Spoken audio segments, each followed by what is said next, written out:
I first made my millions of dollars. The first time I ever became a millionaire was with Webcam Studio. Oh, really? I didn't know that. Yeah, this is how I first ever made money. I mean, I was a kickboxing world champion, but kickboxing's not boxing, right? Yeah. So I'd make like $100,000 a fight. You fight 2 or 3 times a year. You pay 20% to your manager. You pay taxes, but you're not rich. So you get like 30 to 40% of the money. Yeah. And I didn't consider myself rich, like 30, 40 grand chunks, twice a year, maybe 3 times a year, living in London. London rents, need a car. You're trying, like you're not rich in any way. And that's actually the reason I retired, because I woke up one day and I thought, I'm giving 6 hours a day of absolute focus and energy to this. And I believe I'm smart enough that if I put that much tenacity into something else, I can be a multimillionaire. I truly believed that. I was like, I've realized now I've reached the pinnacle of kickboxing. My choice is either to change over to MMA, which I was offered to do earlier in my career, but at the time, the kickboxing contract paid more money. I had to pay the bills, so I went with kickboxing. Change over to MMA, learn to wrestle, change over to UFC, blah, blah, blah. But this is also like 7, 8 years ago where even the UFC didn't pay the money it pays now. But the UFC still doesn't pay that much money from what I understand. No, if you're like top 5 or champion, yeah. But most of the dudes you're going to see there in the prelims, they're getting 10 grand a fight, 9 grand a fight. It's nothing, right?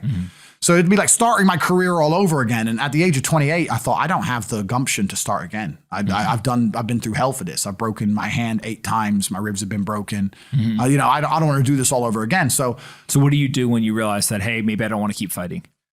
I decided to get rich. What does that mean to you? When you're sitting there, you're getting, $30,000, $40,000 kind of net on a per fight basis. Is rich to you like, hey, I want a couple $100,000, $1 million, $20 million, $1 billion? I wanted 30 or 40,000 every month. 30 or 40,000 every month, so about $500,000 a year, give or take. Okay. I thought if I had that much money, I could do whatever I wanted. Okay. That's what I decided. So what's step 1 that you do? So step 1 is, maybe that's how we ended up here together, my friend. Step 1 is I decided to be very logical about it. Chess player, right? So it's like, I want money. What is money? How do banks work? How does credit work? What's fractional reserve banking? All these things we now know to be the biggest cons of the century, right? So I'm sitting there researching money for days and days and days. And then I get more mad because I'm like, whoa, money's trash and I don't have any. Now I'm really annoyed, right? I thought like everyone else did that, everyone puts their money in the bank and the bank takes some of other people's money and lends it out. I didn't know they invented it from the sky. I still at that point thought money was linked to gold. I didn't know nothing. So I'm learning all this stuff and I'm getting really angry. I'm like, now this is really annoying me. So anyway, I had a piece of paper there and I'm in my research phase and it start writing down some dude on YouTube. I don't know who he was, some dork. He was a pro gold guy. This is before, Bitcoin was probably around then, but like early. He was a pro gold guy saying buy gold, buy gold, buy gold. And he was saying the difference between an asset, a liability, et cetera, et cetera. So I started trying to write down what I had. I was like, I have an apartment, I have a BMW. I'm in good shape, but I already use that for fighting.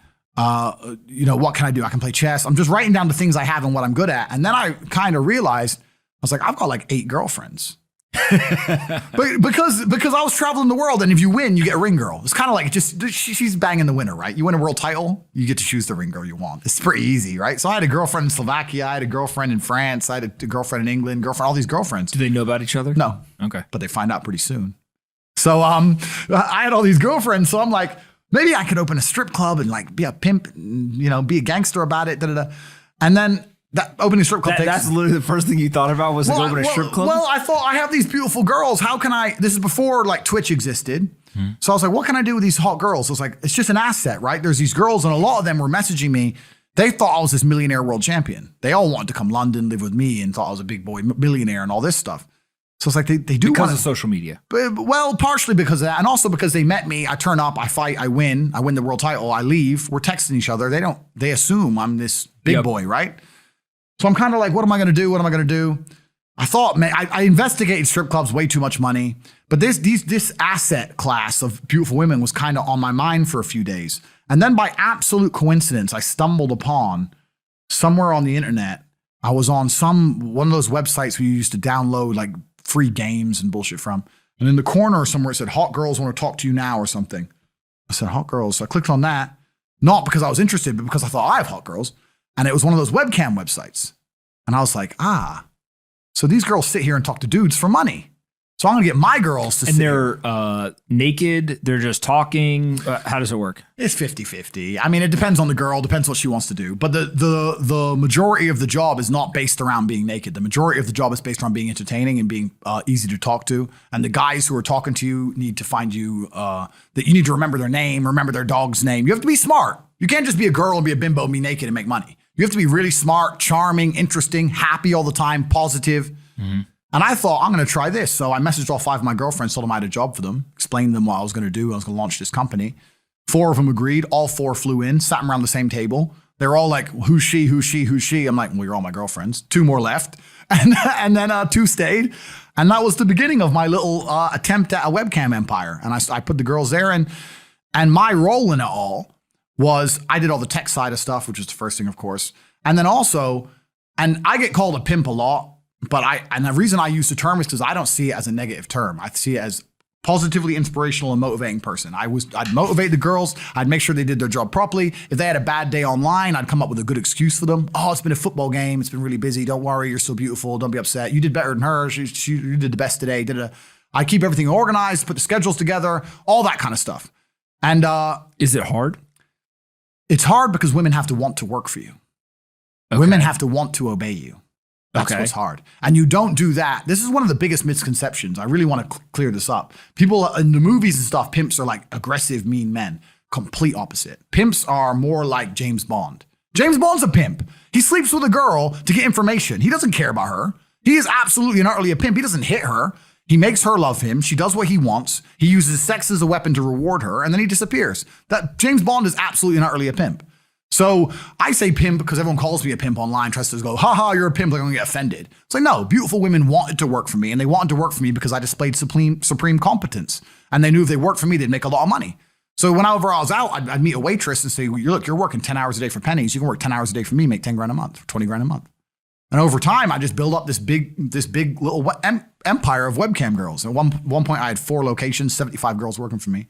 And we say locations, like, explain what goes into a location. I just rent houses. All right. So you rent a house, and in the house, you just literally, hey, go live here. There's like technology set up. Yeah. And then you can basically just sit in front of the computer and literally be on the other end of one of these webcams. Yeah. And guys are paying by the minute, by the hour, whatever, to talk to you. Yeah. It's their choice whether they are doing it fully clothed, just talking, getting naked, whatever, and then you're taking some cut of it. Yeah, basically. So I had girls who would live in the house, and that was pretty impressive. I just broke down the webcam business. Bang, you done it, man. You nailed it. No background information. Yeah, you nailed it. You nailed it. You nailed it. So the girls who lived in the house would have set amount of hours they want to do, and then we'd have rooms that they could book in and do X amount of hours. A girl could come and do 1 a week or whatever. We'd have rooms they could share.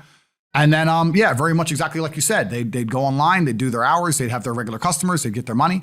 And then I'd take around half of the money, around 50%. You take 50%. Around 50%. Okay. Is that high or low compared to the rest of the industry? I'll tell you why it's very low. It's low because every time a girl would quit and try and do it by herself, she'd make a fraction of the money overall because she hasn't got the instruction. She hasn't got the motivation. She's just lazy with it, right? And women have a very different mentality to money than men. If you show a woman how to make $1,000 in an hour, she'll think, I only have to work an hour a week. Whereas if you show a man how to make $1,000 in an hour, he thinks, I can make $18,000 a day. That's the difference between us. So if I had a girl working for me making $20,000, she got 10, I got 10. If she quit, she'd make 3 for herself, if that.